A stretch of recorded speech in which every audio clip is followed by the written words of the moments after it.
Halo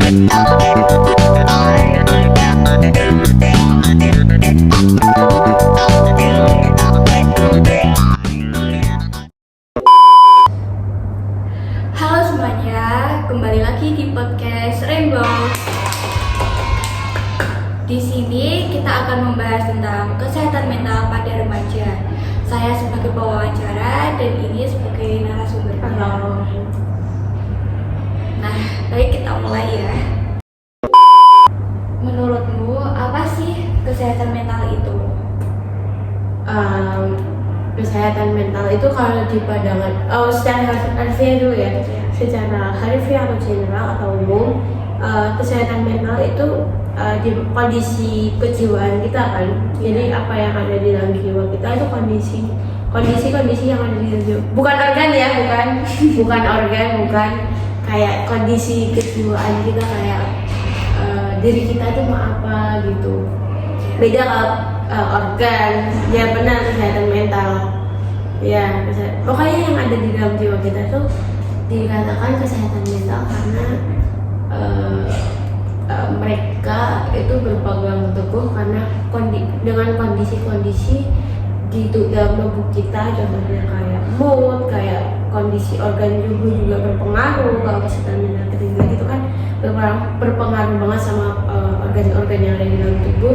Dan itu secara general dan secara pandanganku, kesehatan mental itu kondisi di mana seseorang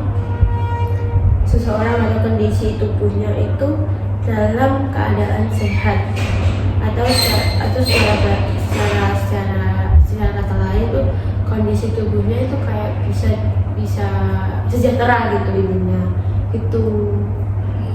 Jadi gitu. Nah, penyebab dari kesehatan mental itu apa? Untuk penyebab dari kesehatan mental itu sendiri itu lumayan banyak ya. Jadi kita ambil secara sempitnya di lingkungan di anak-anak remaja zaman sekarang. Jadi kalau apa ini penyebab ya? Penyebab di lingkungan di anak remaja itu salah satunya dan paling besar sekarang itu penyebabnya karena tekanan. Entah itu tekanan dalam kehidupannya atau kehidupannya tentang bebannya lah, atau kayak tekanan untuk mereka mendapatkan nilai yang tinggi. Sekarang kan kayak mereka akan kayak berlomba-lomba dalam mendapatkan nilai yang tinggi gitu kan. Dan itu salah satu yang bikin mereka mendapat tekanan yang terlalu berlebihan. Terus di lingkungan orang tua, di lingkungan keluarga, pertemanan itu juga lebih banyak lagi, karena penyebab mereka terkena penyakit mental itu sendiri itu dikarenakan paling besar menurut riset, paling besar itu adanya tekanan. Yang kedua, adanya ketidakpercayaan dirian di dalam pandangan mereka. Jadi kalau orang terkena penyakit mental itu tuh mereka akan kayak di dalam pikiran mereka tuh bingung dengan diri, oh aku harus milih apa ya buat hidup aku. Terus sedangkan di remaja kan kita udah mulai kayak menggebu-gebu untuk mengambil keputusan sendiri gitu kan. Kayak kita kayak aku mau ini, tapi orang lain nggak bicara sama kayak ini lebih baik, aku harus ikut yang mana. Dan itu nanti akan ketemu di pikiran mereka, dan hal-hal itu akan menyebabkan mereka kayak, oh aku lebih baik gak usah ngomong, aku ngikutin kata mereka. Dan hal itu yang bisa memicu kesehatan kita juga, kesehatan mental kita terutama itu juga ikut terkena gitu. Nah, gangguan apa saja yang terjadi pada kesehatan mental kita? Kalau untuk gangguannya dalam bentuk apa ini? Gangguan ketika kita udah terkena penyakit mental, atau kayak ciri-ciri yang bisa kita lihat dari luar? Yang itu apa nih? Yang kita terkena kesehatan mental. Ya. Kalau terkena kesehatan mental itu bisa dalam bentuk apa? Dan ini kesehatan mental kan tidak memandang umur kan? Iya. Jadi kalau gangguan kesehatan mental yang ketika kita udah kena itu lebih banyak banget. Kayak misalnya kita terkena ADHD atau depresi atau panic attack, itu yang paling parah, terus anxiety atau apa gitu. Tapi sayangnya untuk saat ini kita ambil remaja ya, satu lagi, remaja itu lebih sering menitik bawahi dirinya atau menggaris bawahi dirinya bahwa mereka itu ketika sudah terkena sesuatu, misalnya ketika kita capek gitu ya, kita kayak wah tiba-tiba ada ulangan mendadak, terus kita panik, gimana ya, terus mereka sesak nafas gitu. Terus waktu udah ada sesak, mereka tuh cari kayak ciri-ciri orang kena sesak nafas itu kan kayak mungkin di kartu juga kan biasanya bahasanya kayak apa itu yang muncul itu mesti di luar pemikiran kita kan. Mungkin terkena apa itu serangan jantung lah atau apalah, dan paling banyak sekarang itu ciri-ciri terkena panic attack. Panic attack itu kan salah satu ciri-cirinya kan. Nah, ciri-cirinya itu sesak nafas dan kayak keringatannya berlebihan, atau itu sama kayak di anxiety attack. Dan dimana ketika seseorang sudah mendapatkan informasi tentang itu, kayak misalnya let's say kita aku sesakan, oh berarti aku kena panic attack gitu. Dan atau yang bisa dinamakan kalau sekarang itu anak-anaknya dulu itu bahasanya self diagnose atau mendiagnosa dirinya sendiri gitu atas dasar gejala yang kita pertama kali alami, tapi kita belum tahu itu gejala selanjutnya itu kayak gimana gitu. Nah, ketika itu sudah terjadi, pemikiran seorang remaja di situ mungkin akan lebih menyempit. Kalau gini aku berarti kena panic attack, aku berarti nggak boleh gini. Dan itu pemikiran panic attack itu akan terus terbawa sampai secara tidak sadar mereka akan mengalami depresi sendirinya gitu. Jadi ketika kita sudah walaupun kita secara iseng aku kena panic attack, kita ngomong ke semua orang kita kena panic attack, aku kena panic attack karena gini, dan itu nanti yang akan membuat diri kita tuh merasa kayak aku mending kayak gini, aku terus dari saking kita sering mendiagnosa diri kita sendiri, kita akan merasakan yang namanya depresi. Di dalam depresi itu sendiri merupakan gejala salah satu dari gangguan penyakit mental kita. Terus depresi juga itu bakal terdapat kategorinya, dan mungkin ketika sesuatu orang atau seseorang melakukan self diagnosis itu, mereka akan kayak secara bahasanya itu mereka akan kayak apa sih bahasanya kayak kita membatasi diri kita gitu loh. Jadi mereka tidak memiliki kebebasan gitu, karena itu sebut aja batasi. Pusing nggak? Aku pusing sih semua. Yang intinya penyebabnya tuh cuma karena satu, ada penyebabnya apa? Pengaruh gejalanya, gangguannya itu paling utama dan paling sering muncul itu terkena depresi lebih dulu ya. Tuh. Kalau pengaruh yang paling utama terkena kesehatan mental itu apa? Pengaruhnya? Kalau pengaruh itu seperti lingkungan keluarga, lingkungan sekolah, atau lingkungan masyarakat, gimana? Kalau secara apa ya semuanya berpengaruh. Cuma kita bahas satu-satu ya, mulai dari lingkungan pertemanan dulu mungkin, karena kita lebih sering bersosialisasi dengan teman gitu. Jadi kalau menurutku pengaruh lingkungan pertemanan itu juga punya pengaruh yang besar banget. Kenapa kita bisa bilang gitu? Satu, apa yang kita lakukan di luar itu memiliki pengaruh itu. Dan ketika misalnya gini, kita melakukan sesuatu kayak kita bergaul sama ini, dan kita kurang cocok dengan lingkungan itu, tapi kita terus memaksakan dan mengikuti apa yang mereka lakukan, dan itu akan membuat diri kita merasa terbatasi, atau misal kita tidak punya kebebasan sendiri gitu kan. Dan itu yang mungkin di pandangan saya ya, mungkin bisa menyebabkan depresi. Yang kedua, di lingkungan masyarakat. Ketika kita berada di lingkungan masyarakat, otomatis perilaku kita juga berbeda lagi. Iya. Perilaku antara kita dengan keluarga, kita dengan teman, kita dengan masyarakat itu kan berbeda, karena lingkungan masyarakat itu kan luas kan ya. Iya. Lingkungan masyarakat itu luas dan impactnya itu justru lebih besar lagi, karena ketika kita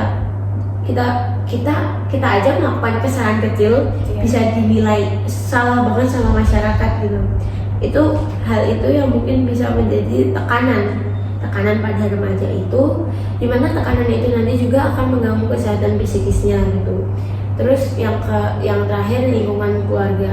Nah, ini kalau lingkungan keluarga itu mungkin agak sedikit tricky atau kayak sedikit rumit. Kenapa? Karena gini, di pandangan aku itu, kalau lingkungan keluarga itu tuh mungkin di saat remaja itu kan kedekatan kita antara orang tua itu mungkin kita udah sering gengsi jadi agak menjauh gitu kan, agak berangkat dari wadah waktu sebelum kita remaja. Dan ketika kita sudah remaja, frekuensi kita untuk bercerita ke orang tua itu lebih sedikit, karena satu, kita sudah punya malu dan sudah punya gengsi, dan kita itu kayak apaan sih, aku bukan anak kecil lagi gitu. Kita lebih memilih cerita ke teman. Iya. Nah, kalau di lingkungan keluarga mungkin penyebabnya atau pengaruhnya salah satu kita terkena penyakit mental, tidak ada dukungan dari kedua orang tua yang cukup luas. Karena prinsip remaja itu mereka sedang mencari jati diri dan mencari semangat untuk menuju kehidupan yang lebih dewasa. Ketika keluarga kita tidak mensupport atau tidak mendukung kita, itu nanti juga berpengaruh pada kondisi anak kita sendiri.